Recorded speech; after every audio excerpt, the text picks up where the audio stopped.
Abonnez-vous et n'hésitez pas non plus à liker la vidéo et d'activer la cloche de notification. Voilà, comme ça, c'est parti.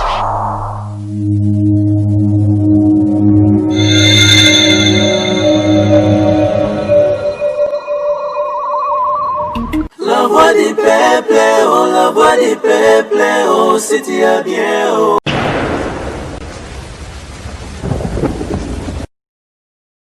C'est vrai que la classe est la différence, mais cette fois-ci, la classe en chair et en os à votre disposition. Et c'est là à travers le Flat Hotel Tenasia. Le Flat Hotel Tenasia met à votre disposition des appartements équipés de chambres et suites avec un confort moderne.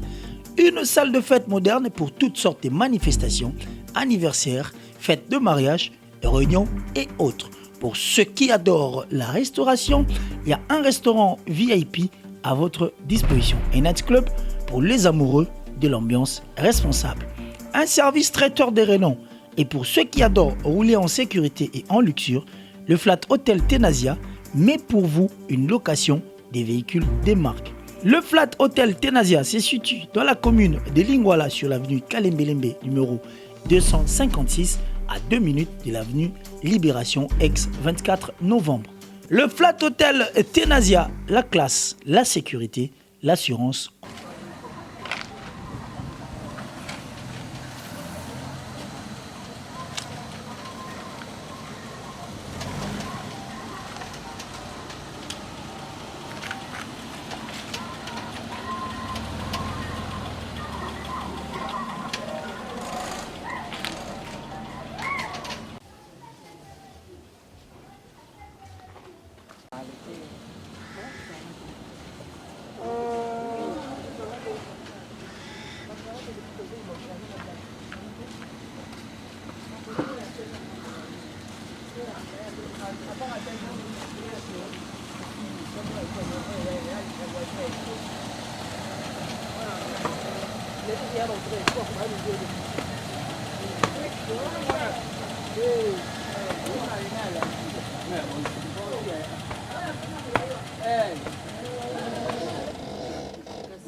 Voilà, nous sommes arrivés. Hein.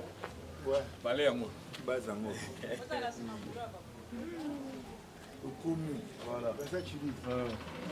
On a parlé. On a réalisé. Mais on dit qu'on a filmé. Il y a aussi un Kofi. Ouais. Oh, ok. Vraiment. Raphaël, bonjour. Ok. Ah, ben ça je suis ici. Voilà, tout va la mission. Ouais. Il y a la secrétaire, on a plus masse dans la school. Il y a donc, secrétaire. si vous avez la parole, on est dans la finale, donc il y a la masse et puis ton on a un groupe. On va dire ah il y a un groupe, on a boy combo si on a essayé à ton lui combo ça ce qu'on a essayé là, non pas comme les autres. Il y a d'autres qui sont pas comme les autres pour il y a de là. Baninga balwa mati. Ngapé ngaza lokoa bamoti. Donc je dois être différent des gens. Et puis les groupes peuvent être différents des tous les groupes presque peut-être. La philosophie. Il y a ça la pédagogie, ça la pédagogie. Normalement, vous l'avez depuis 10 000 pénal donc tout pas cas donc très longtemps. Taragou Beto fêtait 14e année nango. On a c'est pas comment c'était le dimanche. Le dimanche c'est mon famille boye babi maintenant 14 ans nango c'est depuis la biso depuis ça là. Depuis ça là pour on se faire ça na biso parce que mutu na tika na neka po ata ton na salle groupe. Acteur n'a pas les bossos. Il faut jouer dans ça on a parlé. Donc jusqu'au français on doit le bien là il faut jouer place on a au joueur on a. Ata parmi ba premier acteur on a appelé donc voilà. Donc sur la mot, chers amis téléspectateurs d'Antozawa, ton ban émission la biso Baouta Wapi avec Gesho. Merci. Salut chers amis téléspectateurs, une fois de plus nous sommes très heureux à Rodé Bakebosé Belé. Liboso ya ba télévision pour l'hôtel émission na bino Baouta Wapi. on a quatre chaînes à la voix du peuple, une émission qui vous permet de découvrir vos célébrités, vos stars dans tous les domaines où ils ont se distinguer. Et une façon pour nous, il y a repé sapé, tout conseil, tout orientation, na bandeko oh bazo lukaba prêter même chemin parce que la plupart ya ba stars, to ba célébrités, baza ba icône, baza ba modèle à suivre et pourquoi pas la bandeko ba neni ba leka pour bazala basika bazala lelo parmi bato bozo senga biso à tout moment lelo to sélectionner bino o to bengaka Gesho Spawn, l'acteur comédien Yambour Nabiso RDC qui a su faire ses preuves dans différents films au total là où Edika Biso na ba manière rebelle les autres qui dans secteur na je signale que tous na Lemba na Veni et Ebola donc sika oyo acteur comédien Mino Abotama tous na awa sur notre plateau. Bonjour Gesho Spawn. Bonjour Vincent Chilis. Vraiment tous a très ému à cause na quatre émission oyo. D'abord quand on vous a contacté pour vous dire que tous en a pour ça, te faire découvrir Batusika Ruta et ça la qui on est. Ouais, ça inga bien et ça va pas mon attaquer qui l'aime sous te paraît trop chic parce que dans la télévision tu banda bongo. C'est-à-dire que tous a peine ba faible commencement. Là où c'est comme tu bandé là, tu ça un plaisir ba découvrir nanu ba face mo boza caché au ba ebiti. Tu bimisango na mission ba tant yo de na odi na zo appel non je suis d'accord.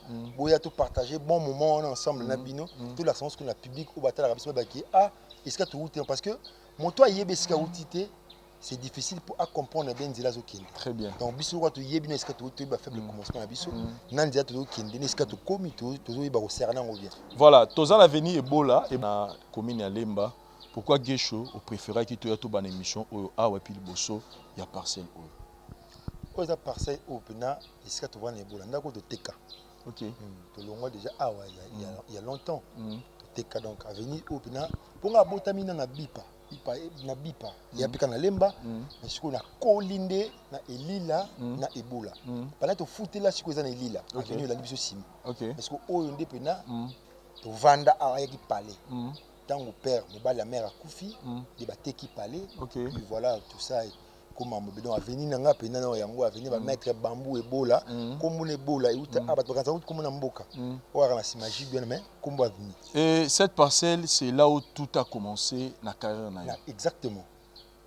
Exactement makambo bani en 2004 carrière na ngana bandiango na vana na palais o na beti ndule na rapeka na palais o na mosa théâtre na palais o na beti ballet na ka na palais o na mosa na osa judo palais o kakado apena c'est ma palais o bambila balukanga danger pourtant on a bagarre de la rue na nubina na kima babisimo bosco ve na bisimo on a ane pour ve Jules a commencé à la boma ah mtamuto ba port ve na nga yamba na tana kende boma ala ba bisimo bono ye no la na kuna so na bagarre na bi mbila ko ya 6h ko kuna palais ngana fazi na palais ti na masa na mo awa en Afrique du Sud la donner lengalenga parce que pire nga po na kota kana pe to kota na pe théâtre le en Afrique du Sud de yesko na vana awa grand frère na bango ta boma batu ba kufa danger na butu masa na awa grand frère ne a barré sœur naie na mwana a chekut na mère na ba mo mbeli et ça la pagaille là mon ayo kabo que garçon mo abomi maman naie donc moi ni sœur naie awa masa nga benga na butu to vani et ça gini ya José ya gi moi tête peut comment bouger mais akana ga sko sœur yo mon suivi na masa bana fazer na cima a bloquer a na cima côté pa la bloquer ba porte tout a bandi ce événement bat ba oganga masa na muna tonga benga sko mera isinga benga a do tsazo benga ona bima bona butu papa to la muka biso to ka to buka porte maintenant tu te buka porte bimisa batu c'est à la société donc mbeli ba pour na baronette la carte na mona zulu c'était grave bat kufa donc puis à la maya sir na chanter donc pas si fort na motema wa la grande famille ba kili lengalenga ba dunisi lengalenga vraiment chers amis téléspectateurs nous commençons cette émission Gesho Spawn de te refaire découvrir to bana na mama wa botier to sola naie parce que Gesho beta suma cela ba turbulence te redécouvrir en juste après cet élément. Merci.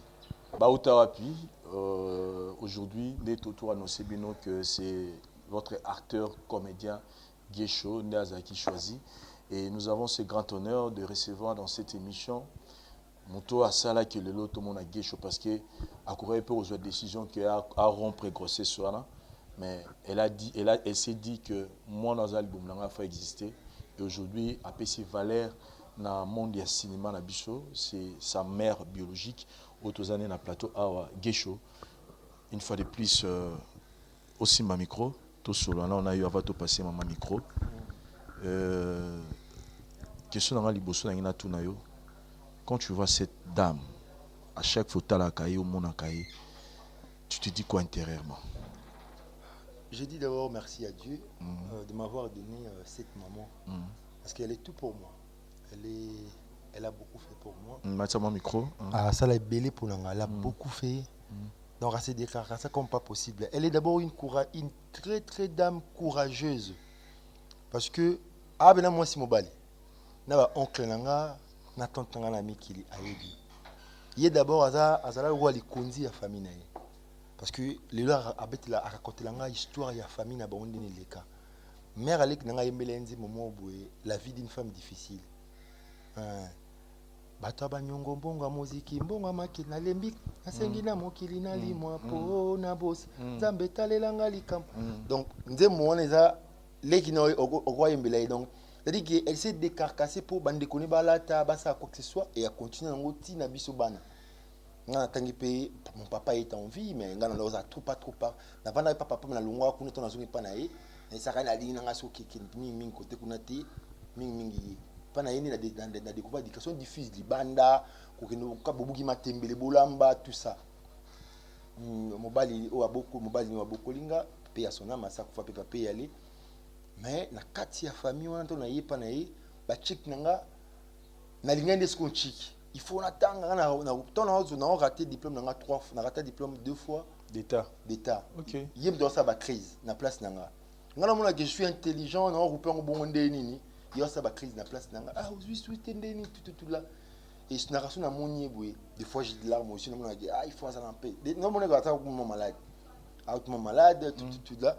Il faut que ça c'est l'examen voilà. Et je l'aime comme pas possible. Elle est tout pour moi cette grande dame. Et s'il faut aujourd'hui au dédier Karanayo, au dédier on en a. Mais non, faut n'appeler ça oui. Parce que même temps on a qui n'a que ça théâtre. Il est pour naïe théâtre et épargnant na marambo belé. Parce que na kola mo troubadour alors bainga pour moi mec na qui manala na palette na bus parce que na betaille mutumbile lukanga na palais nga koli boye na mec oyo kudu aider na kola mec taka na ça na sala ba jido na sala mikumbusi wana masa nga au secrétaire Claude Tinfo ya ibna ke baga ba camp ba che pression ba par exemple ba menasa mutino awa nga na côte na che pression ya blague ité ce que juste comme blague arrêt dozanga o nga baki je suis un voyou récupéré par l'université. Donc la salipé arango tchinga moi tranquillité na ke suis nive et dozanga pena. Et dozanga pena et ça là yemo tout bien. Aro yo yemo za fier nango parce que tant voyant le spectacle nango musuno jouer, elle est trop fière de moi. Et tant mo na ba le blague. Et yemo bi nanga ki ba camarade ya maman ba camarade tante non ba tout non kuna ba tout ngabi ça fier donc voilà. Voilà, merci beaucoup Gesho. To découvrir ce que Gesho pa ya maman Botier. Maman comment on est Maman Metemba, Marie-Thérèse Mbambo Njoli. Voilà. Maman Marie-Thérèse, au PC Micro. Bonjour Maman Marie. Bonjour papa. En tout cas, et c'est moi na ngam na biso ya ko découvrir yo parce que to banda ko tala Gesho na télévision depuis kala et même bande ko ba ko tala biso lelo baza très ravi au monde que Gesho mutabimisi na mukilier yo.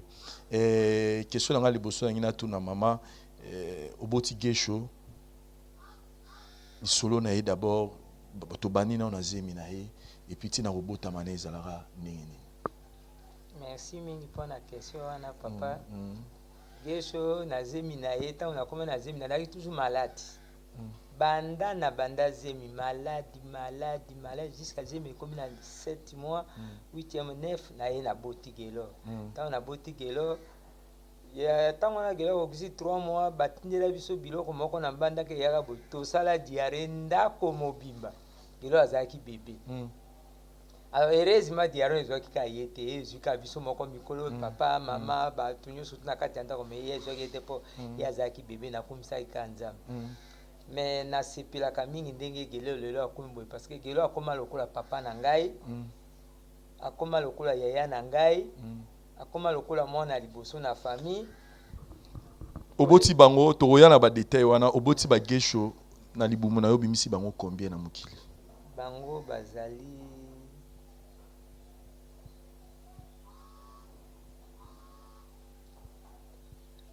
baza 7. Baza 7. Et yaza 40e na libumu na yo.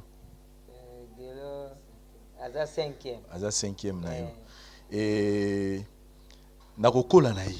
Bete biso non kokola parce que moi déjà lobi na biso azalaka moi teti, moi voyou, tout ça mais ce que yo no limbo la biso parce que maman nde ayebaka pasi ya kobokola mwana, maman nde ayebaka ba caprice na ba souffrance on se pona ko éduquer mwana. Bete la biso d'abord kokola ya gesho zara nini ba souffrance ni notre traversa côté éducation parce que moi lobi que il était un peu turbulent. Bete la biso na masolo na ye. Gelo azaki mobulu makasi. Gelo azaki mobulu voit même temps à papa na même tête ba bête presque tous les jours.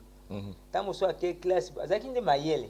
So quoi quelle classe ba uti na classe aya ya komi retali kino ko beta ba match bani tout ça tanga ko ba beti kaka bongo kaka gelo ayo kaka te gelo aza mobulu makasi gelo ata aza mobulu mais ko aza mayele problème ezate.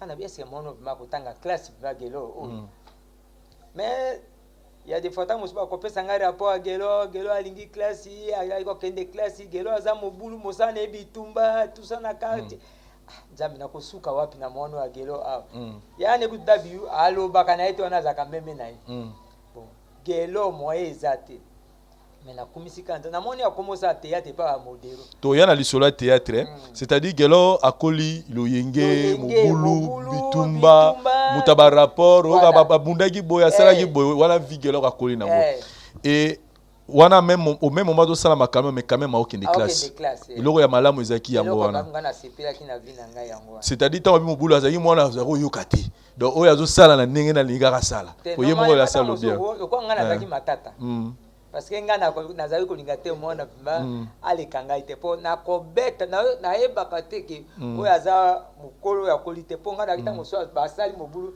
na ko simba na pantalon na chemise bo ngama ona bado beta bango ya de fata mo so yoki ka te beti le do aselo ko avant lobi na tongo a continuer kaka dengi o siko tozo ka moi sima et côté là peut-être papa aboti azala pe moi en rôle analane peut-être sous papa aboti pas azala moi trop agressif pe aza matata mingi mobulu papa na biso vraiment maman na biso azaki bongo te mais na moni akoli na mentalité boza batu Équateur oui 100% batu ya wapi bambunza bamongo ah ok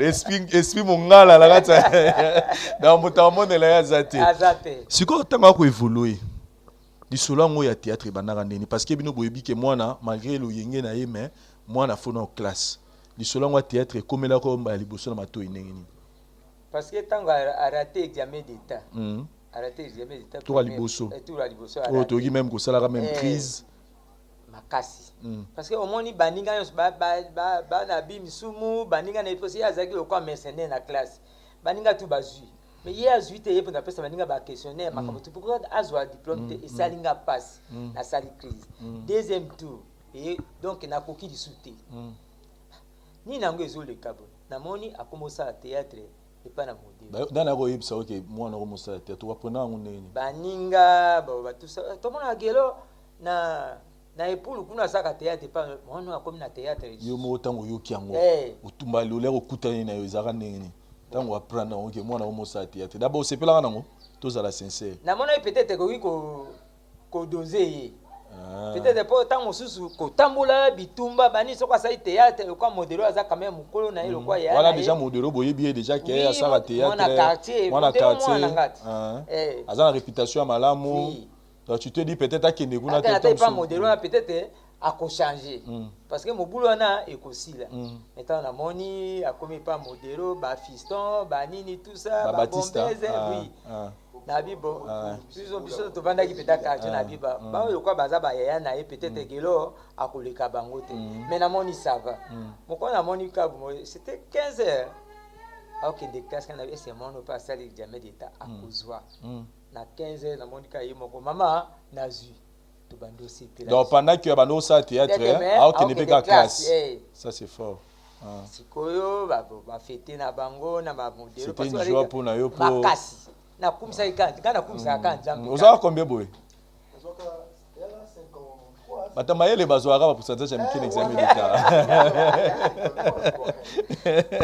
Batamaye les vacances bazoara pour pourcentage à Mickey examen d'état. Donc c'était une grâce, Nzamba quand même le plus important ils ont besoin diplôme. Puis à capable pour défendre au délai à pourcentage voilà. Ah, il a eu diplôme d'ailleurs. C'est quoi à quel moment au monde a dit que parce que koyoka yo zo mona que gelo atungisa yo mingi na bana nyonso boti mais kokota ne théâtre ne au monde a dit que a comment il faut changer. Mais à quel moment au sentaki penza que moi na ngaza susu gelo ya kalati naye ko senti parce que wana na eu diplôme té tango azosala ka epa modelo na bando comment bon na comment na changement ndenge azalaki mobulu bani tout ça et comment okita na mena oui gelo a changé à partir à théâtre on a changé gelo tango azwi diplôme ayo okende kosala université na ye vraiment na kumisaki nzambe makasi na vivement mono sikoyo akomi moto bon ndenge bato balobaka nde théâtre eza baaventure bani tout ça mais nga na mais théâtre yango balobaka eza baaventure kosala makambo oko eza itina mais nga namoni gelo quand même aokende normal si lelo lokola naye komona gelo lelo akombo vraiment nasepelaka makasi mpe namonaka mosala théâtre eza important. Très bien. Eza important. Sikoyo tokozonga mwa moke na ndenge ya famille est-ce que peut-être oyebaka te na famille ezala côté na yo ezala côté ya papa boti gelo est-ce que eza na motu moko azalaki mpe na nzela ya théâtre oyo peut-être olobaki gelo alanda nzela na ye moto tekanga moko na kati ya classe. Ok. Nga moko na kati ya classe omoni nazali koloba na gelo mingi te parce que nga moko na kati ya classe nazali kosala baaventure mingi na kati ya classe omoni ntango mosusu nasali na déranger basere so bayeba kuti boye nani asali kamo nga na vandi bapesi baninga punition bon nakosala banzembo nakoyemba nakobina tout ça ntango namona gelo asalaka namonaka eza nga moko eza nga moko so gelo donc eza donc yuti pa na nga moko ndeko pa na gelo. Voilà na rozonga la route question makasi mingi te makeke na lingo limbola muke eloko nini pona mama emema na vie ya gelo théâtre emema nini na vie ya gelo o ezalaka te liboso na ba paramètres nyonso na ba point nyonso eloko nini omonaka ke théâtre emema na vie ya gelo o ezalaka te liboso théâtre lelo ekomisi gelo moto théâtre lelo pesi gelo dignité na vie lelo gelo théâtre epesi ngai kutu nga mama esengo soki nazotambola lelo bo namona gelo akoma papa na ngai namona gelo akoma mama na ngai na besoin elamba nalata gelo papa gesho nali nasomba eloko mama na opesi mbongo papa gesho ti lelo lokola na vandi boye ndako azwi ndako mama natia yo à l'aise mama kozala na souci te mama kose trakase te namonaka lelo ke théâtre epesa gelo nayebi ate eloko nakokoluka na vie na ngai te mpo ekomisa gelo moto na vie oyo nzambe ekomisi moto te mais nzambe nde asala grâce wana mpo gelo lelo akoma boye na théâtre wana. Bauta wapi, nous sommes en train de découvrir votre acteur comédien Gesho de son vrai nom Gelor Ingange hein? Voilà Gelor Ingange donc nous sommes avec maman Marie maman Marie Thérèse oyo fait découvrir biso Gelor maman nga na kovanda mwa moke na spe moko ozobimisa wa olobi ke Gelor akoma papa Gelor akoma mama oza na posa elamba Gelor akopesa yo mbongo oza na posa kolia esiko bovandi ndako bovanda Gelor c'est-à-dire que Gelor nde musala kosala azozwa charge na yo mama na ye na bandeko nini son famille nde siko ozomema biso ya oui donc aza penza papa na kati ya ndako sikoyo eza na bandeko mingi bakotala biso lelo bamonaka ondenge mosala oyo eza mosala moko ya théâtre eza mosala moko ya kolekisa ngonga mosala moko ya distraction mosala moko ezanga ntina mais koyoka yo makambo oyo koloba lelo so eza na bandeko mosusu oyo baboyaka bana bango basala mosala oyo okoyebisa bango nini? Napesi bango conseil soki mwana poni nzela na ye atika mwana asala mpo toyebi te avenir ya mwana na mikolo ekoya oyo ekozala mpo nga mpe nayebaka te poso napekisa mosala ya théâtre me lelo naza wapi me ntango natikaki ye namoni mwana akoli aponi nzela na ye natiki ye eloko esalaka makasi nde soki osala théâtre il faut otangela yango classe mpo soki otangeli yango classe omoni okomona makambo nyonso te ekozala facile yango namoni ndenge nazalaka na gelo na vie nanga nazalaka fier makasi. Donc gelo côté qualité na c'est quelqu'un qui est responsable, mature. Oui. Voilà, puis on a témoigné. On a témoigné. Et puis, très cool. Merci. On a recollé l'année boy. Des fois, les aranis. Ah, ok. Alingaka penda bozo ba mingi pona yete. Ye pona ye aza connaître, alingaka ko ba vérité. Donc alingaka penda ko kosa te. Na petit on a zo penda na tira zo papa na ye. Papa na ye aza moto tout droit. Et tant aux autres là, maman, le loza très fier, il y a moi na yo, mais ni nos mona, il faut bakisa na vie à moi na yo, na musala ko sala na nos mona na ko kisamite. Na senga kana nzambe. Maman micro be maman. Na senga kana nzambe mikolo nyoso. Nzamba pambula kaye. Po apesa kayo ezangi kati na ye. Ndenge aza locataire Seigneur sunga ye asomba lopango.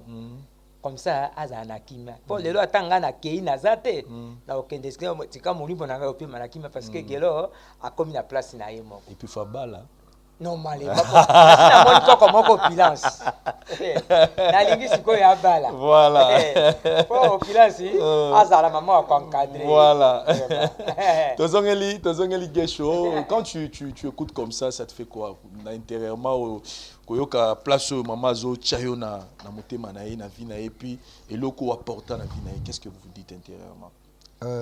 Moi d'abord na rana sengo si ko mona ye nga ata na bengaki moi c'est nga liboso donc nga na le bagage qui na bi ya plus privilégié donc il faut tout miser sur ye ko so ye moi zo témoigner ngo boye moi ça me fait plaisir. Naona ke ba porte à l'eau là il faut fungamela ngai nzambe faut comprendre que pas pesanga pour ngai na pour moi mon tsanga binanga yo lelo mon baleki o na ba yano bazaka kuna parce que nga mona santango na milieu lelo mon abiki il y a des ceux-là qui sont bénis mais il y a des ceux-là qui sont une source de bénédiction pour les autres. Ba musu nzamba chi bon pour moi ba ko pousser pas na moi je me fatigue pas yé moi tsanga papa gesho kuna il faut ba sala boete kuna il faut ba sala boete il mais au sens il faut ça là comprendre et ngasu no koyoka lo babongo na monaki isa lipamboli ponanga il faut na mima charge wana o isengeli et à vous écouter zo mona ke quelque chose na mabele azo rêver pour na famille na mais c'est isa na mono isa devoir ponanga au fond accompli au mona oncle na Henrika ou alandi asa ya salon de coiffure oyo kaye a témoigner isa devoir ponanga comprendre ngai oncle nga na yemo pa aya kozani nango masanga bana posa yo faut pesanga et nga na devoir na fona pesa ngata na pesa nga a jogo ozoye o mona a tout à l'heure là a rosa pesa nango abla vers les gauche magique a rosa za nango habiter fona zo ya vie wana donc mwanga nango sko tout naturel on a observé ozana nango mais on nga zo ka ya vie nango ka bani ya nango no ye fo doa ye aza pena na benga wa jimo nanga donc ye pena mutalandela makam nanga de plus près. Donc voilà. Na ina su sana mama poto continuer mission zo sana mama micro. Mama oboko liba na yo set gesho a soulever que le moura ba no nze momo kutu ya franco ya kala ba ko yemba ngo par rapport ya motema na yo. Mais est-ce que ko yebisa biso est-ce que il arrive là que open na vie un moment où traverser ba moment difficile na bana na yo? Oui. Na bana ku te me famille mobimba. Omoni donc oyo gelo azu yango. Donc azui donc ezaki pa na ngai parce que nga na fatigue ki na famille te bana baleki même tante na bango aza na Belgique okoza osombi elamba osombi lelo lipapa tout ça okolata te même oyo alandi nga wakelo na se ya mabele te yaya yo okolata te pesa biso tolata yo tika kaka boye nakambati na pesi bango na eloko to ekosalema il faut na sala pona baleki na ngai il faut na travailler il faut na kende boye na sala boye voir même ata lokwa na sala ka boye na féliciter ya gelo na bande konya surtout parce que ba maman salaire na wana eza muke somba ka eloko yo lingoli ya mais ndako kolia makamyo surtout etali biso na kumisaka nzamba pambula kaka tata oyo maboko na epe kende kokauka kati ti nzamba kozwa molimo na ngai amen parce que eloko ya zo sala yo ngana zai ko sala yango papa na ngana mama na nga balemba kingai te mais yepe asala yango bande kone balanda pe lokolo azana yango comme ça famille kende na kimia voilà. Merci beaucoup maman, merci chers amis téléspectateurs. Nous continuons avec notre émission Baouta plutôt fait découvrir Bino Nani Penza Gesho. Merci.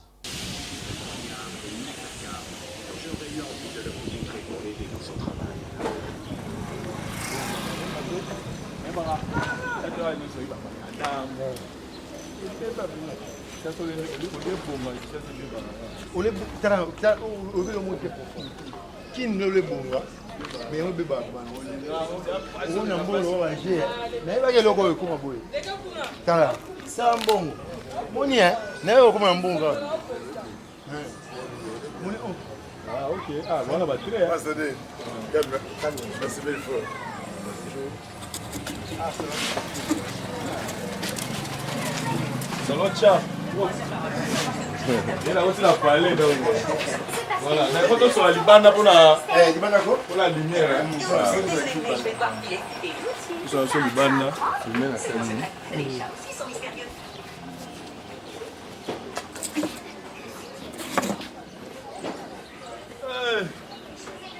Ah,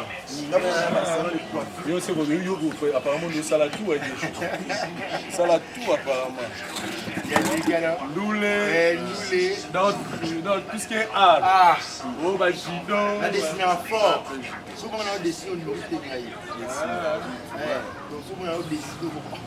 On arrête un temps qui va pour ça. Na col maman ça va tout là-bas là mais yo bébé pour rien ni. On a fait la 6e A, on va dessiner la 6e bébé. De dessiner la 5e A, appareil digestif. Bataba l'école mon bébé ngana. Ma bébé ngana za dessiner pour ça. Voilà sur. Tu vois photo ça là bien, photo qui est sur la main beaucoup là. Ah ouais. On déranger sur mon pied.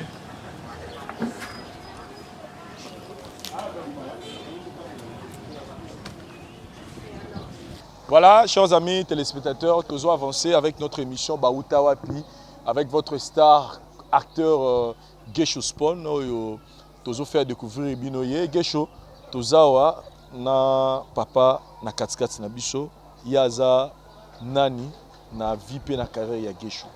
Yaza oncle. Moi na suka ya ba mère. Oncle moka mobali toza na ye. Akoma lokola masa nanga. Oncle na ngai penda donc oncle a beta biso fort ya blague. Dia c'est ça ko biso mais ana gâté ana pe oncle o a gâté biso trop. Donc biso toto n'est pas mère. Yebna la biso ali bino ba boudin. Nenga boni la bino bongo. So ça gaffe. A beta ka fort. Abosani kutu to ko beta makasi oncle. Donc mongo boko yo kaé awa donc oncle Henrika. Voilà. Voilà, oncle Henrika, nous sommes très ravis au PC micro. Ya ko yo kayo, de biso to ko découvrir titre émission za Bauta Wapi. Donc Gesho Bauta Wapi. To ye pa na oncle beti la biso ma solo. Ya Gesho, bo mwana na ye, kokola na ye, ba qualité na ye, ba défaut na ye, moi ambiance wana ya ko tanga za mwana muke, to faire découvrir biso ye. Ouais, merci beaucoup. Tiens-moi micro boye. Merci beaucoup na CP Livement Yamba Bino. Gesho vraiment malgré tout neba mibali musuba lobako azabandi o asali boye mais en tout cas Gesho akola na bien.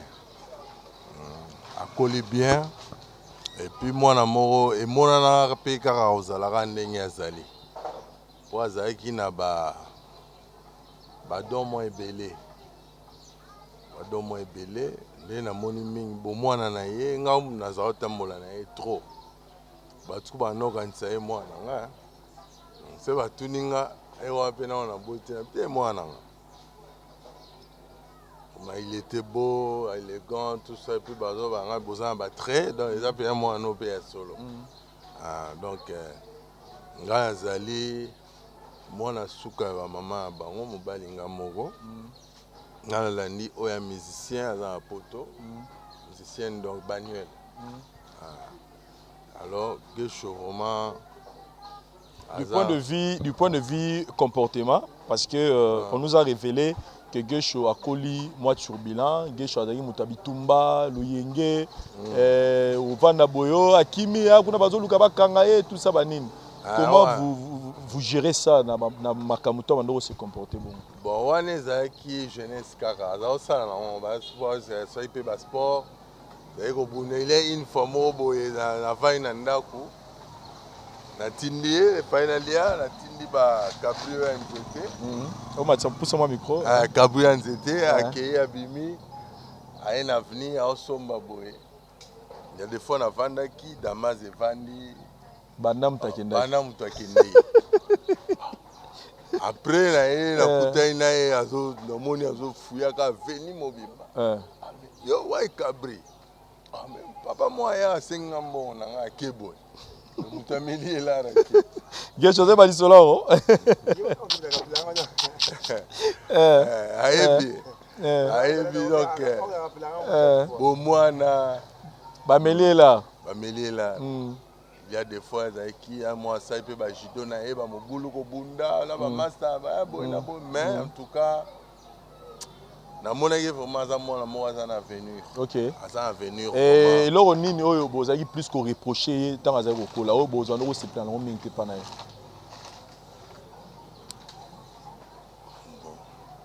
Nga d'après nga vraiment na mona qui vraiment en tout cas, la reproche m'a trop. C'est que maman n'aime pas souffrir, mais pour maman pour nous expliquer bisonné mais à nyonga ya beta ye tout ça bani. Non ko beta na beta. Bango nyoso nazali ko sekisa bango. To seka na oya na tongo ba déjeuner na pe ba mapa ba biloko tout.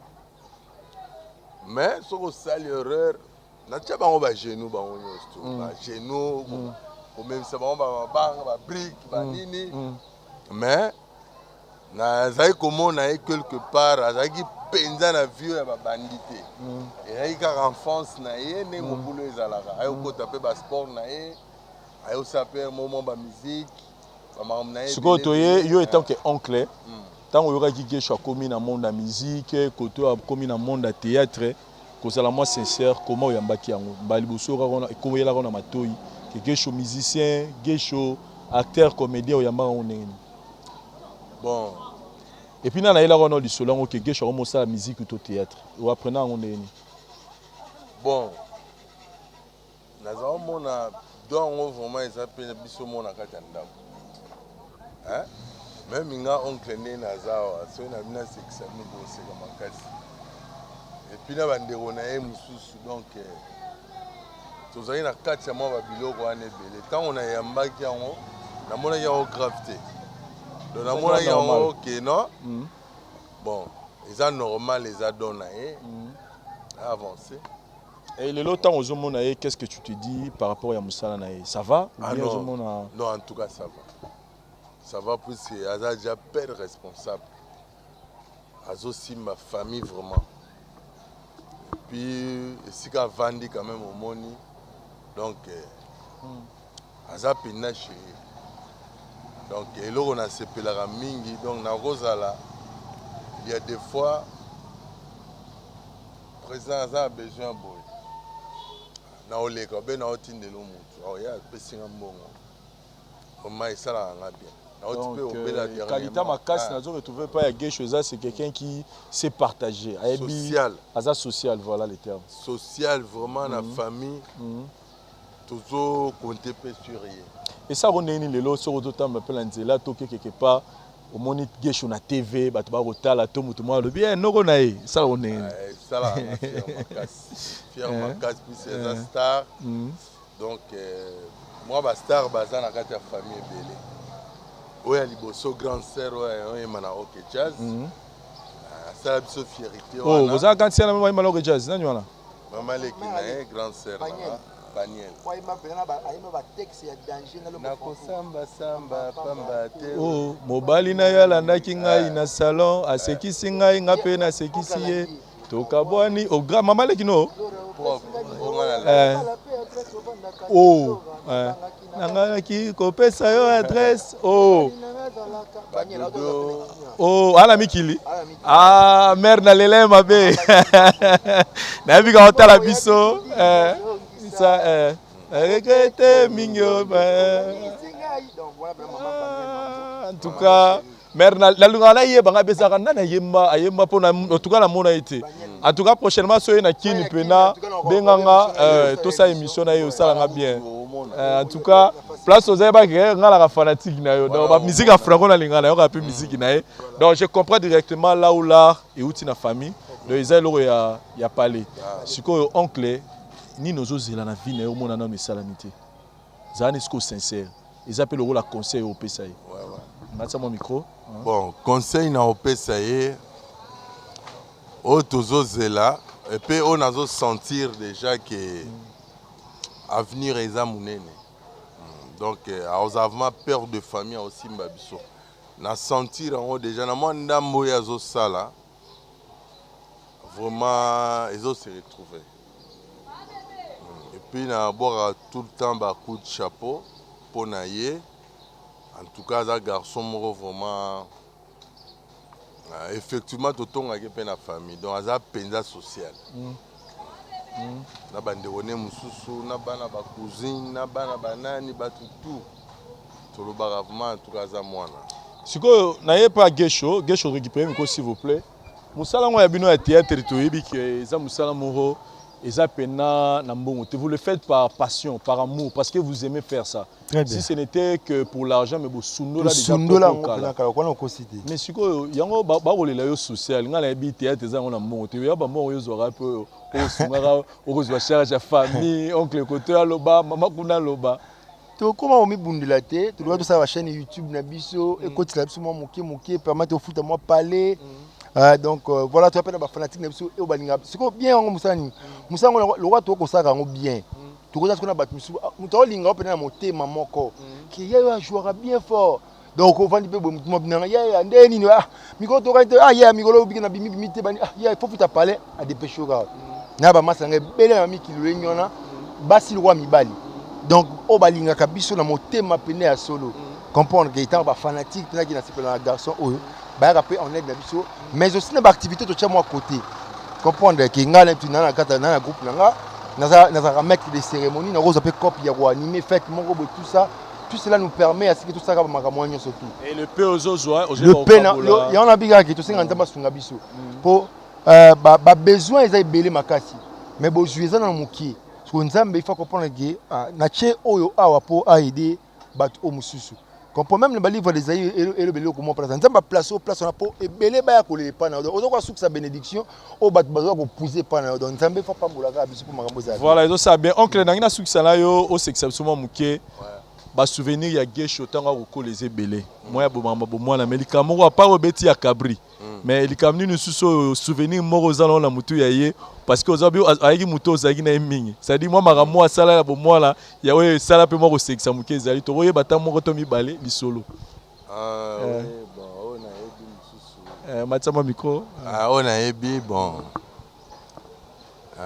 Gesho nazali pe oyembela ye mingi ntango aza mwa moke azokola nayebisaki epuis Gesho wana nga mpe na obenga ye Gesho mpe nanoyembela ye mpena nayebisi ye ozali gelo mbwako pal moswaka te mais soki moto asakani okobeta ye na mama na ye na tata na ye donc naza oyembele mpoko na osele banu ye mopazobina azosote vraiment en tout cas merci beaucoup oncle merci chers amis téléspectateurs bisot aussi on est encore là avec Gesho Spawn merci Gesho toujours avancé dans l'émission na biso le héros concerné yo tout le monde ni ndeko na biso aza liboso na aza katikati na biso aza nani hier ya petit frère na olandinga et pas maman deux la mère a bêti le tout ça 7 jusqu'au final 6e mais mère quoi beaucoup de biso a bêti soit leknimo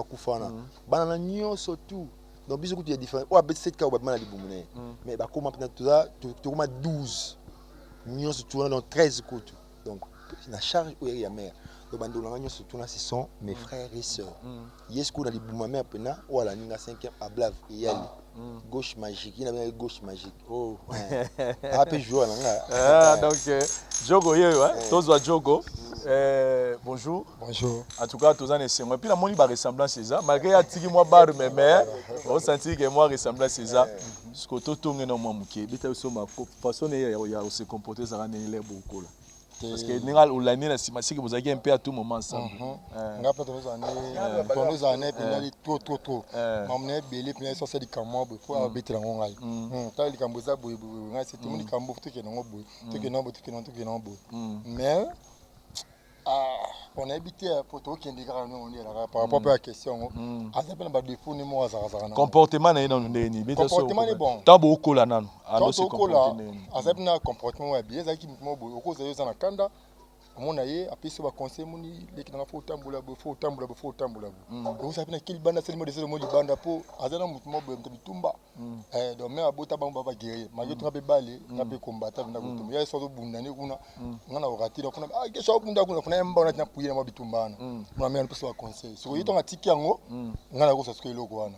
So yimo mpesa so conseil. Otiki loko beta balé za vina yo boy ba conseil ba pesa ngape. Ngo pesa le ki na koma tili place na koma ki wana papi wana baraba ni. Ba qualité na eza nini oyo oluwaka ngo epa ya bato betela to lisolo nde ezakende ya na nga wana en tout cas qualité na ye ezaka boye oyo appréciera mingi epa ezaka nini et bon na ba qualité na ye aza ba qualité mo souvent bien oboni otangela sota mo mibale misato bon gesho nde aza na mona kuna alo ba ngomni na ko wa dablo uya za moto aza garçon mo aza bien. Aza vraiment pena bien makasi fort. Mais en plus na aza na ko rater muto ali la passe mo pembeni. Donc ekozala osana mo problème mo boy. Opani na ngona muto papa le point atina na patana na gesho ko ya ba non. Na ko sa lo mo boté mais oyo ko mona mo solution mo yango do akoye deux pena parce que so aza na ngwa aider. Donc asa pena ya mo malam. Donc on a bien ki donc na mona o tshelo wana ko bi papa na nga. Ko papa na nga di atika biso do yo mo papa na nga. So un problème mo bisa grave pour na nga ya ida nga pena makasi. Moralement mon bébé voilà. Et le contraire la qualité ça va défaut. Azana ba défaut mo bo siko azane bien. Ba défaut ce que zanini. Agarada mamu to la motema. Alors azai ko le mo ngala za mta polele. Donc so di kambu partager en panzango. So yako za di kambu akulandi amso ko lobi akobekina ngai. Même so abetela muso afanisa na motema mona efandi mon bongo pesa ka bien te. So nga onga na mona ka ba défaut ndi yango na foli kamso na ngofo panzango. Ato so ba mère te mais apetina ngata les abu. So lo mo peka na sale pe na ngoti. Yebisa ngamba mona ke va sa na motema. Wa so na mona défaut ne ngande ara défaut ka yango na. Siko tango makamango ebandi ya ba moneka ba mwana nyonso akolaka mwa mobulu mwa classe mwa baloyenge tout ça mais tango yo mbala liboso okai ya na yo akomi kosala théâtre bon zala sincère osepelaka nango tosepelaka na koloba mpena nzambe azomona asepela nango te papa na yebi aza mutu moboye aza mayele asaja mayele makasi donc nebe ki ye ningi ya mamuna chiki asuka ba bigo comprendre nebe kutiki ba théâtre donc là on mona komusa tout le monde ya bungi nzela ki boneni ba yebi ya azalaka ba théâtre nini donc ngomla oh bambuyema donc ngomla bambuyema c'est autant ya ki na mutu na atia s'imposer na théâtre parce qu'à quel moment on dit on est copo il y a un vrai copo na vie à quel moment ni nous on notre copo peut on irait solo la bien pour la vie bon na moment on a qui tant solo la vie tant temps atika qui coupe ya président modéro tant maki mon président moi ce que avantage moi comme moya n'est pas parler au senti pe ouais moi j'ai comme fou moi donc j'ai à kitoko ya makasi kitoko pende ya makasi donc on est qui donc ça là tout soko lingango ko tira ko sérieux et ça le pour que le besoin c'est ça comme ça lelo Gesho azo faire partie na liste ya bandeko oyo ba s'imposer na monde de théâtre na monde de cinéma na mboka na biso ezala awa na Kinshasa ezala na libanda ya mboka aza lelo muto a ko inspirer bato belé muto so otala bazo mona ke ngai fo naza le rôle Gesho pona yo pour titre émission ba uta wapi pona yo robisa biso récite ya Gesho na monde de théâtre ezani et cause na ezani et là on est ça qui Gesho a réussi ce qu'il faut yebisa bato lobani bon ezala nous alingana musana wa makasi ya tila kwa penda sérieux moni ava akite coupa modéro azaki no bosser ni magi pantika no ki ba classe mais répétons en nous en attend répétons t'es libre na c'est à l'université à la université donc tila kwa penda sérieux discipline yango pesa li Gesho comme le Gesho comme ibo voilà c'est ça toujours on appelle Gesho na question Gesho personnellement bandeko ba kotala yo parce que je profite des occasions comme ça obimisara bakambo bakati mbala moko yo moko le omitala na miroir osupena miroir omitali tu te dis quoi? Je me dis je suis fier d'être congolais et artiste comédien cinéaste congolais otika na regretter non je ne regrette pas ngana regrette quand la conjoncture ya mboka na biso parce que nous faisons un métier noble mais qui n'est pas plus considéré dans le pays. Les artistes sont abandonnés à l'artiste sort. À travers ce que nous faisons, on peut changer le pays. si seulement aussi bakonzi ya mboka ba comprendre que nous devons comment investir dans la culture en mboka, parce que la culture c'est l'âme d'une nation. Il n'y a pas plus grand ambassadeur que la culture, mais c'est nous qui faisons la culture. On ne peut pas aussi avoir un développement du pays sans pour autant passer par la culture. C'est pas culturel, politique culturelle, ce que l'Amboka est zaté. Mais je suis fier d'être cet artiste congolais qui fait la fierté de son pays. Donc on a regretté dans 15 jours. Na bangela ka na bigi moi n'a pas ça musala o. Mais ce que biso auto comme précurseur, prédécesseur, tout effrayé de andila mo ya bien pour na koya pour na biso sima. Mais ce que yango eza combat na biso jour les jours. Donc senti que comment comprendre que culture en mboka il faut avoir sens nango wana. Ben individu ko no babanda ngo déjà. Tout le monde a mama Olive, tout le monde a mama Denise, boy ba comprendre la culture tout là. Et c'est ce que comme que gouvernement en soi on comprendre que devons miser sur la culture la politique culturelle et c'est ouais déjà des ascensions mouvement pour mboka. To beta masola classe awa gesho to yeba moi ba classe oyo tangi parce que tozo mona lisolo ngwa classe ezo zonga trop. Ouais. Ngana déjà na sali école primaire na complexe scolaire Lukini. C'est là où na école théâtre non professionnel. Ba tu bele ba ebiti. Maître ngana ya école primaire Ousmane. Alors donc ngana na tout na matete pas alors ça peut ka Ousmane. À école théâtre na école primaire. Quand j'étais encore tout petit. Dans l'école primaire, on a choisi parmi ces élèves brillants au bar jouer à la fin de l'année. Père n'a pas soit signé à jouer à proclamation. À moi qui n'a travaillé bien, tu n'auras toujours parmi les 3 premiers. Bama sanga skola chik bayebi ba Benoît Katayi ba Bogali Bongo ba Gelo Ngwidi ba maso na tenga ba Kombo. Ba Léonie Bouchard bulo ba na États-Unis ba Misupi ba Kufa ba zali ba Noël Lungela. Ba bi na kaza chik gay Joana ngata yako la texte na chik na kango bele ba to kama mais ça texte ba jouer sikoyo. Maintenant, on colle na Longwe Lukeni na Saint-Théophile.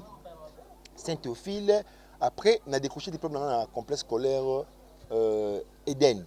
Pour nous faire Lumumba na Sion, Sion a raté le diplôme d'état, on a Eden a raté kuna 3e fois na Eden. Après Wana, je me suis décidé parce que nous avons dit Junior Lusaoul ba jouera ba on ba zaki ba vambi so ba artistique. Comprendre, na nombre ba vamba Duche, ba mayonnaise.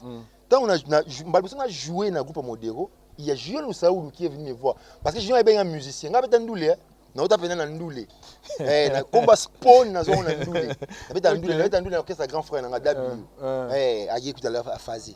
Il y a un ndoulé dans le 4 orchestre. Il y a un yembaka tout. Il y a un vocal. Il y a un Nancy. Il y a un Nangaï. Il y a un Wenge dans notre kala. Et puis wana tangu junior on a commencé à tête on jouer pour Modero on le bat bien mais il faut le baraboula il m'a mouru là on a dans la inat ni aux autres son azui deep mais autant marambo na inat to pe na commune na ina joue na inscription na kuta na pe na ibemba bléinga il y a télémi il y a nanga lemba tout là a même ngati na salle inscription ndi la banda ina et voilà maintenant je suis gradué dans la diplômé en mise en scène en réalisation scénique na Institut national des arts. Ça c'est vraiment la fierté parce que toto sana papa le mabana yepe assisa na ina koyoka pe aussi sana ina ça c'est aussi un modèle à suivre pour na bandeko yo de toto baba uta wapi bozomona sika gesho outi na classe pour ça la théâtre donc ils appellent trop tard pour na bandeko mususu non ba kete boko toujours au kende ça fait de la fierté mona ke aosa musala oyo ayeko liango na nzela ya kelasi koyoka yo no lobi que au bandai makamba okanga ba texte na déjà en école primaire ningo évoluer mais gouana parce que biso no sope na bomona tobi to sape ba théâtre na ba école tout ça mais on n'a jamais eu cette goût là de dire que non un jour on sera acteur comédien mais yo qu'est-ce qui te poussait et là on est le kamwana comme acteur et où tu wapi bananga nini déjà ngas ko à moins na bet ma école primaire bongo na kata manchi ba masa na mama na comédie po na zo masolo ya ba siatu là yonga baba modèle ngeza ba siatu là ba mbo fifi na masasi ka bamba masolo tout bon beta na o entendre ba théâtre o entendre parce que c'est tout na ça dire ki ba bilo mona na ba télé tout na ba chéri wa chité o beta masolo ka nga na masolo siatu na comme ça ko yanga na beta na ba école ba masa nga o ba tanga nga l'école pour babi je suis face à théâtre na tout mon professeur na ta chiti na Saint-Théophile et comme ça c'est mal que to poussani tant na yele mais pas mère nga c'est comme matanga pena bat baozi moi Modero vient nga ye epulu to ka na to kutena matanga mo boye ya beta masolo a télé en anglais nga na to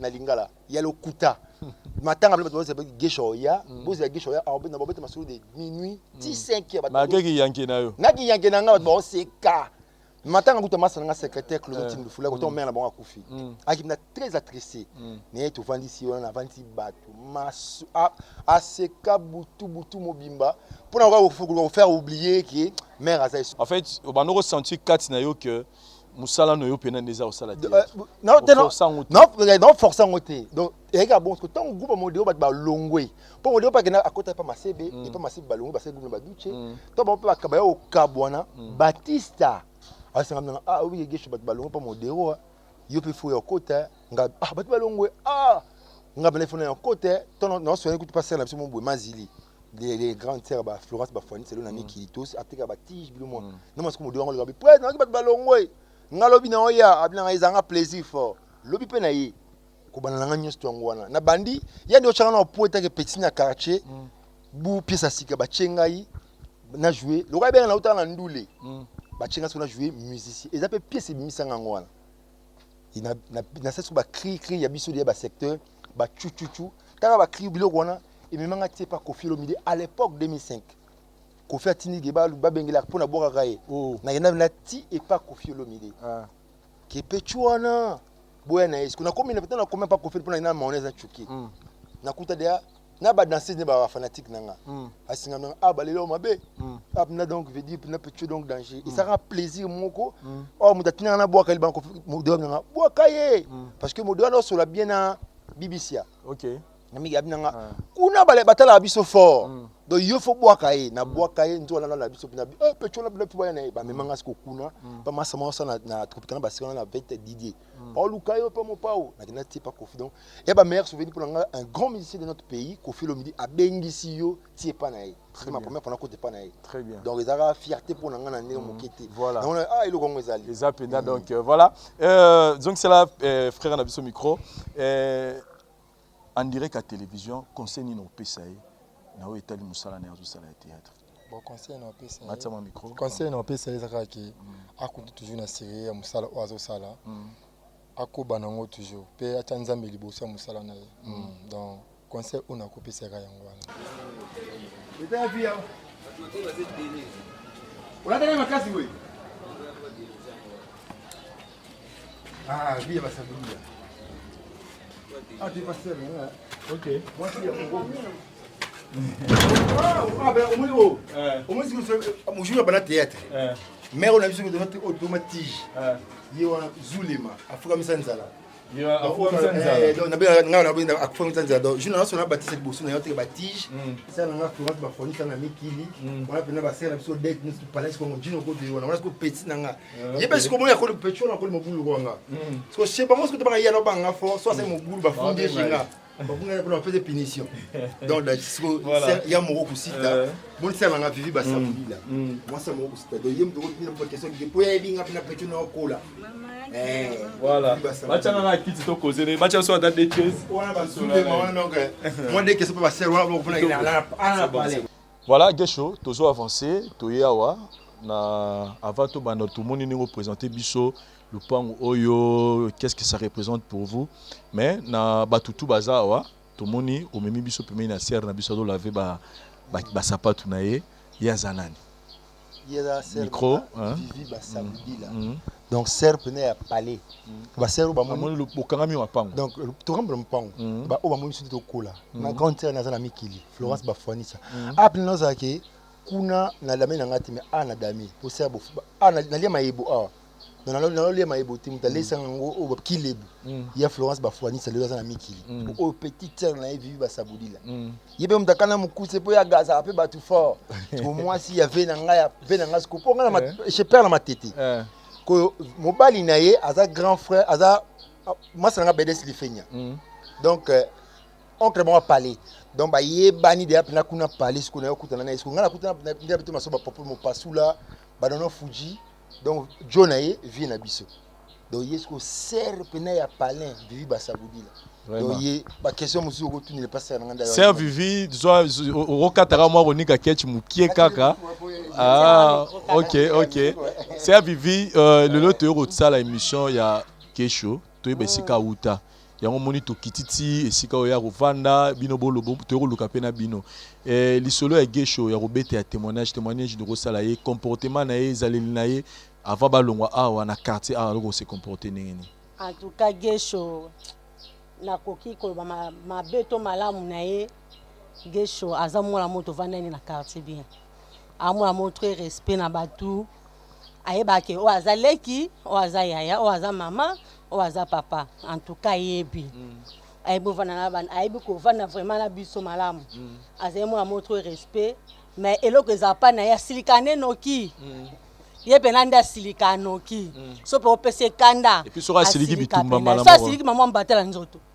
Asilikande noki mais aza garçon mo bien ayebofana na bato a très respect surtout respect na mikolo en tout cas donc on dirait que je pourrais les aralinga nete ba matela voilà eloko ndalinga tango wana donc makila ya ba leader abanda ngo jakala OK donc ko leader na banda ngo kala yango petit le continue biso ba yaya to bakela ida so to seke ka ke musika ni no monde entier il faut eye baye etatola ye ya yango ne makama malamu tellement za na ngona batu en tout cas ayebene ko va na batu aza social na batu surtout wana aza penza social a changer depuis mon sa tête a changer te aza kaninga zalaka oyebi ke waza mama waza yaya waza leki nanzela comment te yo fo banembo te pa comme star en tout cas ni le côté la pona ngana na monate ni le pona ngana na monate ata so yo ye amoni yo te mais so damono oh ya viva ça ayebi wa pesa kati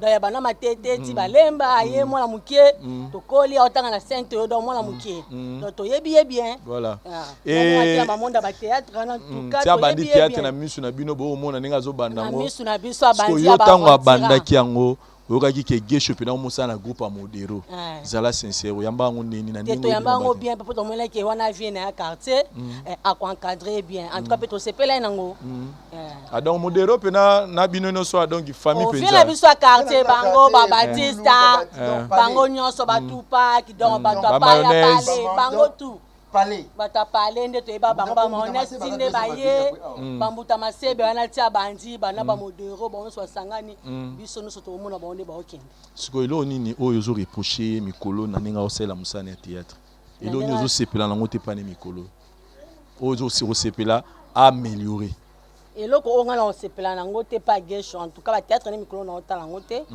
mais et on a lobake oyo asala kite liboso asala ngo susu na ndenge akomi subo asala ngo su ya koleka ona okoloba yango Gesho je ya mo kusita mobali ba benga leloti ba benga star mboka comment lo benga na ina mobali na yo za star mboka leloti dotina mi komeli lelo venanga na rapela ngati lelo na bengo mo na bengo star mboka pona na mo lelo mo bweliko na yo ya mo kusita siko tant ozo toza kata pense que c'est là sur Charles micro na bezo sko betilanga souvenir mo alikamo ya bomwana ya ye o tikala na mutu tant wana mo na mukado kola oyo otikala na mo souvenir ezala ya mabeza ya malamu po to senti bena mo finito na sala biso bien souvenir ya malamu Azamo kama mama ba théâtre bana mama ba comédie ka ya quartier azana couper le mo beso ala tianga oleka ba no so ba olanda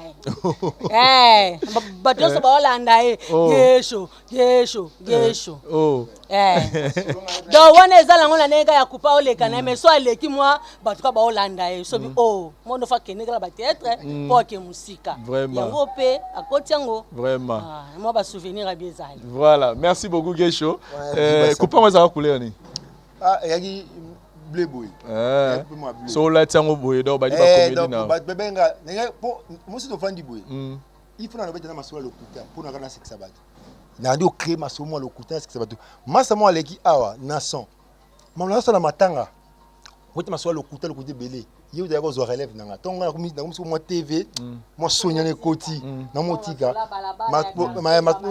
mo net père na bango ngana awa na ko interpréter ba ba père nyo surtout à venir ton père mo awa papa akufa papa wakuni yeka so lobi bo di yo mona yo cha papa ni donc ngazo na ko apela ba ba phone père na ba so yi awa papa Axel ta biso tu me ba père ok mo kata ko tuna moni di comment va traiter on a père na bango donc ana ne ba père nyo surtout na papa ka yi papa Paul papa Jean le père on a nié surtout dans notre père ba dit code frère do moi oyo ba père on a tout le monde ba qu'est-ce que interpréter ba père on a ni donc on a parce que mais naï fanatique à père moi aya musakata kufa pa ba il y a une incarnation pas musakata mukobuso munenga aina ntita manga ba mange tela na kina buki manga kuna abenga so mwana di yo ta mona buki manga cha mutima abo donc yesko so da ba ni bete sur ba zo kufa yo za mystique il faut que ça traiter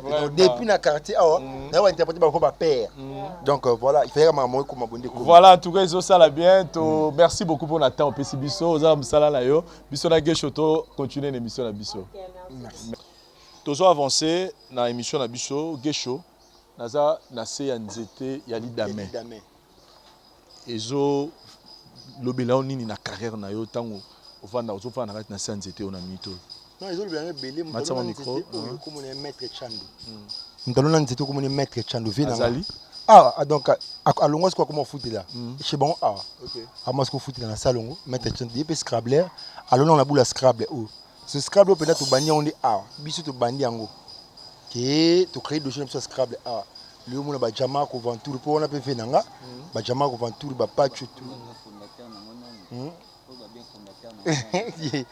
secrétaire créatif ni plus donc il y a donc pour tout non pas maintenant ni boneko atobe ton pas blaze wana kuna tito na ngoti boy awa donc ba Gélange Satimo ba secrétaire créatif ni fula kio ye oyo pour ebena massa nanga to bandi beton awa mettre toi là on a bourki alors on mukie awa alors on bali demo na wileri na kuna lokota kuna yolo na awa ti ekomi lelo voilà et na tango ya na Itali donc awa eza esikondo beaucoup tana rapport na beta Scrabble et tozana ndeko na biso mobali awa ya zanani papa ya vina yo pe ya carrière na yo ye d'abord za massa na to kolina na vini oyo closo bana fanda boy biso donc to teka teka balopang biso to teki ba on peut ba teka to longwa to ma roya parce que to kolina depuis à France tout temps bachik tout ça li option moko mais tout école monté masse nga do ngana to philosophie trop il y a ça pédagogie nga ça pédagogie baku ya no ya psychologie nga pensa sur école na biso to ya kuta nango to kuta na trop to planifier na makamwa to tanga na esco tina ça peu groupe adam masse nga a commencé au secrétaire général na quatre agences culturelles pas comme les autres donc boula groupe autonome zwango na rap na yé batu tout na zana bamba longwa on a banana bango mais yende ka to zana tilo pas a parmi ba premier acteur nanga voilà to ye nanga muna comme na ye présenter bonjour mon frère bonjour kombo pona bandeko ba otala yo comme nanga Closo donc Klaus ntinu mais mingi ba benga Closo le papa Closo mais neti ba kombo nanga nyonso elimwa temaki na zara sek batu tout ba komaka na kombo sek donc so ki ba lo ba sek koto c'est moi c'est que vous en avez venu binono ce n'est beau là mais kokangamana ye ezaka bandanga ndeni bon kokangamana Gesho ndeka expliquer nga na kolibwe yeboy déjà tant to kola to saka na moi différence moko bo na secteur na biso ezaka ebola C na ebola likolo so bani ebola C mingi pena to ndo kangamana bango te bani ebola C koto balinga mingi ba baga ba bitumba ba biloko ba bongo makasi biso pe to la bato ba biloko yango mais tellement trop kunanzo siko kunanzo c'est-à-dire kunanzo parler trop parler quoi a to benga faire mwana kunanzo yesko zaki autaki matete nga autaki matete papa un esprit non ya matete esprit wana ya moi lolenge esprit ya matete ezaki esprit ya bakunanzo pe parce que papa zaki serré tango ayende siko ayepa maman azwi moi liberté ba yo beba moi ndambo mais est-ce que zaki ngo wende bosangana kana bato muso ya koto yo ye avec la différence ya esprit ya bato ya koto ni ça là que tout s'approcha mais avant c'est là aussi nazana masa ngona tanga o tanga kombone na welungela yazi pando utamatete mais to anotanga nae so ba solo o na nobe ma ya quartier na sona ke na obeta kuna Gesho petanga zalana bango kuna abano beta ba masolo wana yesko ino lekele mais yoza obeta presque le même masolo na masana nga Gesho à l'époque to ebana vraiment non pena bene to kanga maite ti Gesho ekoya te oyi pasa mo lungela côté na biso tout ça donc da Gesho e banda bongo ba bale to beti équipe moko to ça va je pas mettre ma game donc tout ti musika là maintenant beaucoup tani beaucoup mi ko kanga manaye ne bozo kanga mana parce que monsieur liboso da ya musika ba qualité ni no on retrouve que pas Gesho tant bozo kola na ba ino ba miki wana on trouve qu'il y a un peu de particularité oh ils ont le roi moi particularité na imorobo na ba ba camarade monsieur zaki nango côté non qualité bon côté qualité ba qualité za ramo belé mais il le sala que to kanga manaye il était intelligent. Il est parce qu'il est encore en vie. Bon, il est intelligent, c'est ce que j'allais dire. À l'époque, on a déjà monté dans un Miki wana Azaki Maele et biso to ko na parler to le français. Et il peut ça là qui est mo beso bo sangana ba ninga mususu bo partager même idée. So nga pe na secteur na nga côté on a les jeunes moro boué moi il y a par rapport à ba masato. So no sala qui il peut côté il y a un côté na. So ya mo so beaucoup tani il y a zo imposer côté na nga pe na zo imposer côté na nga do sentir que bo qui na même fil d'idée. Donc bunda pe na bo mo na nomba. En tout cas, Aza parmi ba master oh si le bana to bana to bana. Tout se comprenant sur tous les plans.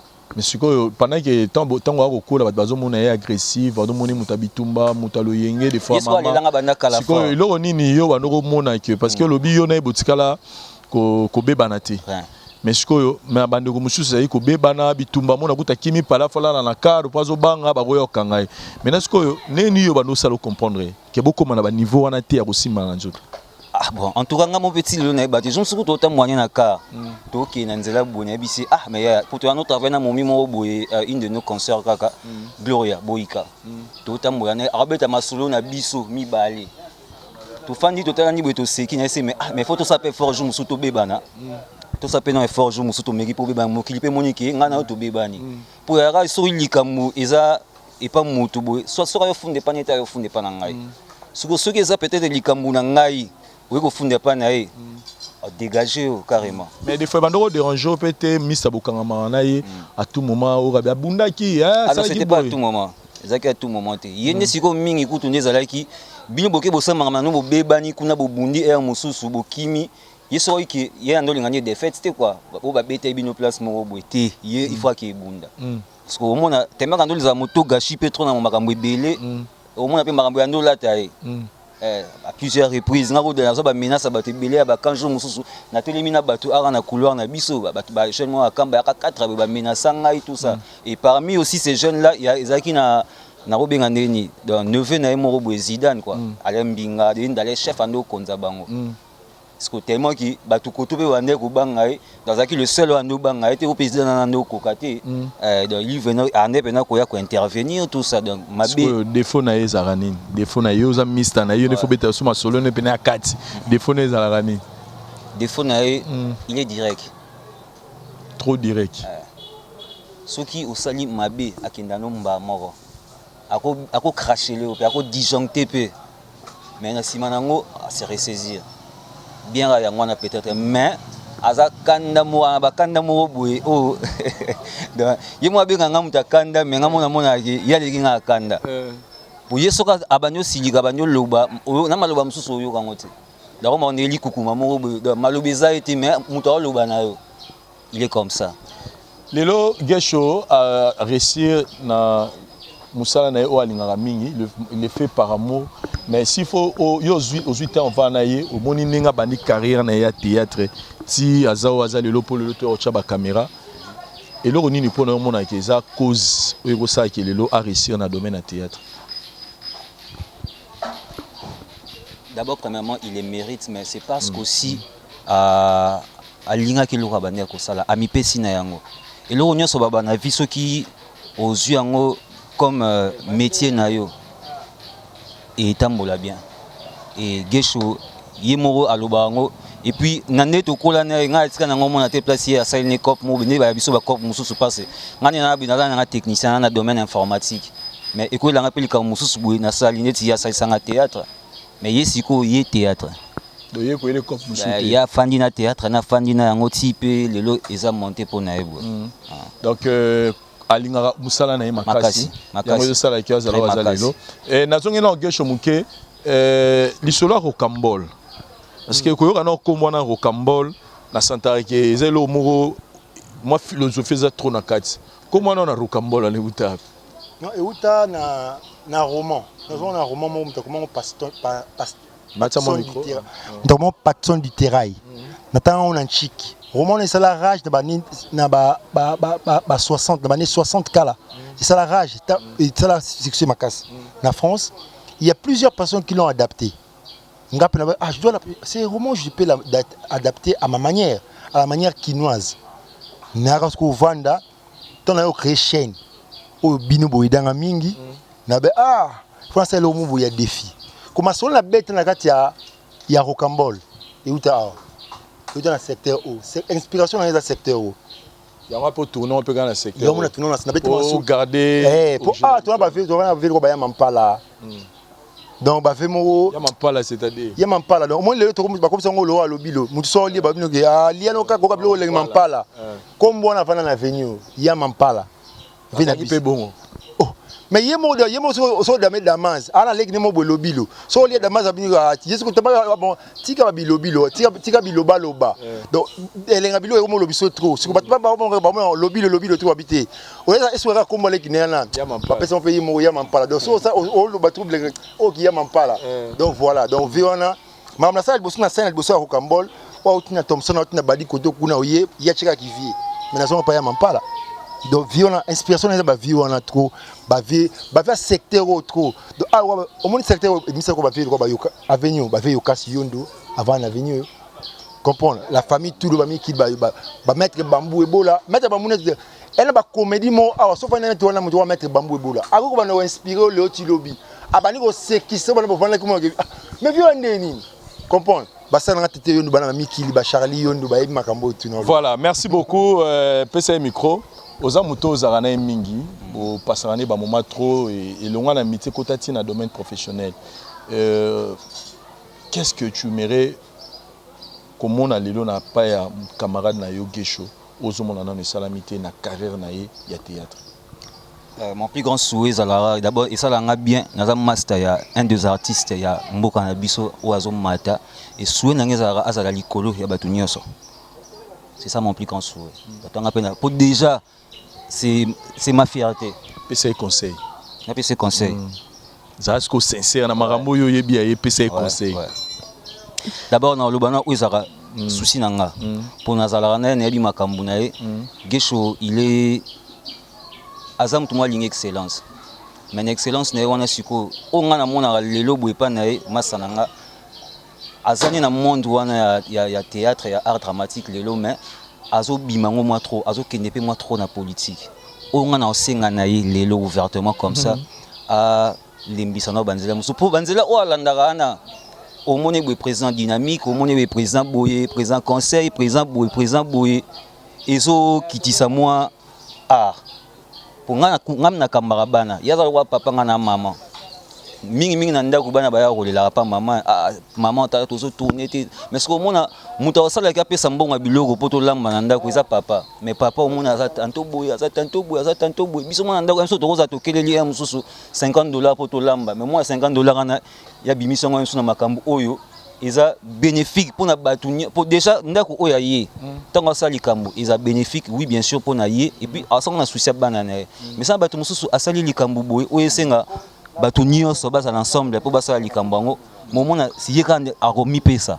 dernièrement dynamique to ça c'est organisé événement mo pour ce mois de décembre ngam na telemelaki c'est pour maramu nyonso asala ya libanda akotisa nga pour bike na ozala na ko accompagner na onyo so linga sala mais nous on a pena na mona ekete papa ote Gesho toi aussi ça merci beaucoup mon frère tu as des ambitions politiques ou comment?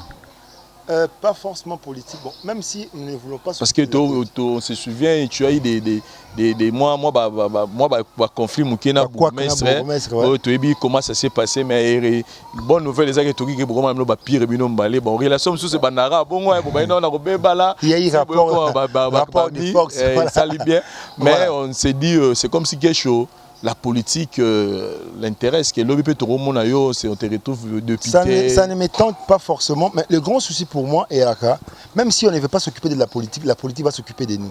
Naza vice-président et conseil communal de la jeunesse de Lemba.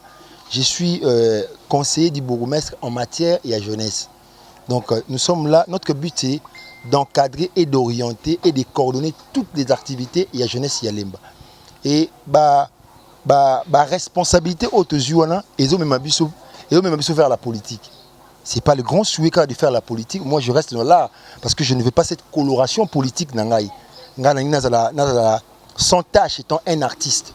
Mais le grand souci pour moi c'est de travailler pour le compte de ces pays, mais en matière de la culture. Je suis parmi la minorité qui cherche à renverser la tendance où ils ont un problème là. Donc voilà. Voilà, chers amis téléspectateurs, nous sommes arrivés à la fin de cette émission Bauta Wapi où nous avons reçu pour vous Gesho. Tous 8 ans, il y a qu'à découvrir, il y a qu'à facette, mais Gesho, ce qu'on a ligne, il conclure. C'est-à-dire Toyoki va place au Tanga, tu découvrir famille, tu témoignage à mes camarades, il y a mon quartier, mais ce que Yomoro Ngoy Sabiso Gesho à Outawa Piro c'est résumé dans 5 minutes au rôle Banin. Gesho aza lembaltek et puis matetwa. A botami na lemba, a tangi na lemba, a continuer l'étude na matete. Donc ba na matete na mitu ba welanga parce que na fani na mboloko. Babi naki oyo mwana mboloko, ba masalu keni ba yebi. Donc je suis lembaltek matetwa, mais en gros na droit na botami na lemba. Lemba me réclame beaucoup. Donc je suis vraiment un lembaltek né parce que na botami awa. Et puis, nous avons belé trop na lemba. Nous vendons toujours na lemba. Donc, le grand souci pour moi, aujourd'hui, je sais que le monde parlera de moi. Et lemba en sera fier. Voilà. Merci beaucoup, Gesho. Émission, vous avez un peu Sabatou. En tout cas, on peut savoir. Émission des gens sont tenus comment va te belé. Il faut que Jama qu'on a bango awa, bama c'est un peu pour na pesi ba Bivens Goga na pesi mbotre trop ba Eric Kola motema meli veikola ba Eric Serge Chindu. Président Pacho na pesi mbotre Clovis Mongoli donc na pesi mbotre ya trop Maître Chando, Tete Yondo, Charlie Yondo, Yokasi Yondo, Jean-Paul Yondo, Roger Yondo, on a la grande famille, Kelinga Be, Nananga Be, Veronga Be, Tipanga Be, Bogali Bongongo, Istanbul, Massananga, donc, ami de l'école, donc voilà. Merci beaucoup, merci à Darid Diwantes pour la prise de vie. Ah, Darid Diwantes, pour la PC Mbote, Darid Diwantes, on a petit soda. Souka, en tout cas, merci à Parouze et sa caméraman, à cette équipe Mobimba, il y a la voix du peuple, et merci à abonnés et les non-abonnés à la voix du peuple.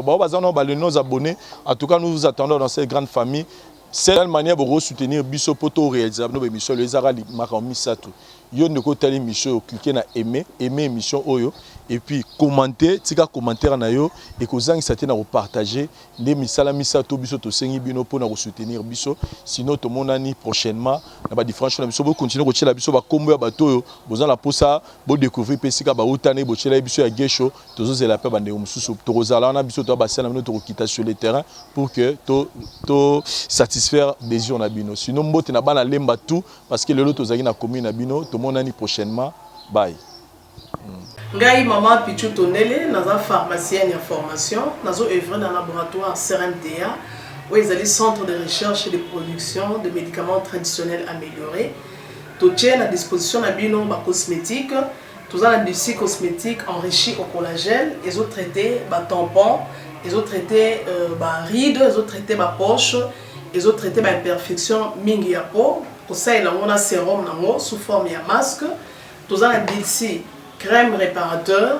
Ils ont réparé pour ce qu'on a un problème avec acné, boutons, mapalata. Et puis, il y a un sérum où ils ont enrichi d'acide hyaluronique. Tous les d'ici gel douche. Tous les grand format, petit format, ils ont mis à paille, ils ont adouci la peau. Tous les d'ici cheveux. Oyo ezo kolisa suki ba cheveux abîmés ba suki oyo ezo kata na pamba ba suki na ba teinte ezo bongisa ngo ezo retarder repousse ya ba cheveux blancs pour ça na ngona huile na bain d'huile toza na crème pommade toza na savon oyo ezo accompagner gamme ya ba cosmétique nyonso toza pe na ba médicaments dans le cadre du laboratoire CRMTA, tout la pommade Diazolex, ils ont pommade antidouleur, ils ont traité toute forme de douleur, même la douleur rhumatismale, ma colorovimba, ils ont traité en haut. Tout la crème Borex, ils ont uniquement pour la papa, ils ont rallongé le système de papa, et puis ils ont agrandi en haut. Tout la Diazostimule, où ils ont produit traité différentes formes d'impuissance sexuelle, éjaculation précoce, dysfonctionnement érectile, faiblesse sexuelle en général, et pas ils ont traité frigidité, ils ont sous forme comprimée. Tout ça, la zinguinalis, présenté sous 2 formes, comprimé à sucer, non suppositoire, où ils ont traité différentes formes d'hémorroïdes internes et externes. Tout ça, la méamycine, où ils ont traité levure. tout ce qui est amibe, tout ce qui est maladie, kyste, il y a amibe, ils ont traité en eau sous forme de comprimé dans le sirop. Tout ça, la crème et mycine, ils ont traité tout ce qui est maladie à peau, genre des maladies à PC, mycose, c'est là qu'il y a mibali, surtout, ils ont là, ça pas tout, maladie, l'auto, mais mycine crème, ils ont traité en eau. Tout ça, allium. Allium, ils ont traité toute forme, il y a hypertension, ils ont normalisé tension, ceux qui tension est mataga, à quitter si à normaliser, ceux qui quittent à mater si à normaliser, et ça à partir de aïe. Tout ça, la menga, ils ont produit anti-anémique, bateau bazara connaissera problème et anémie, quelle que soit l'origine, menga, ils ont remonté, ils ont tonifié un peu, ils ont plus sa énergie dans les autres. Voilà, ils ont gamme de produits CRMTA, laboratoire où ils ont travaillé essentiellement dans les phytomédicaments, dans les plantes médicinales. Donc, nous avons tous les produits au moment de l'ibosonabino et ça mis à partir de l'anxiété en bon cannabis au Congo. À part qui si on a si côté de l'abino, tous les malades qui sont auto-traités, tous les préparation personnalisée. Par exemple, c'est une préparation mon corps pour permettre de réduire la dimension à myome pour faciliter le robota. Tout le monde qui peut se rappeler, voilà, tout traitera en couple. Et contact Nabiso, na Kinshasa, ils ont plus 243 81 83 13 322, plus 243 81 83 13 322. Plus 243 89 89 33 855 et Nalibanda, tous en a plus 1 514 329 12 56 plus 1 438 765 64 73. Voilà les numéros à contact Nabiso Bandego Babenga Libanda. Naka ba maladie songolo pakala maladie oya ba teigne tondante oya esala ke muto abima ba fina na mutu to traitera ngope donc pour contacter biso opposer problème na yo to ba plante nini oya ko solution à problème na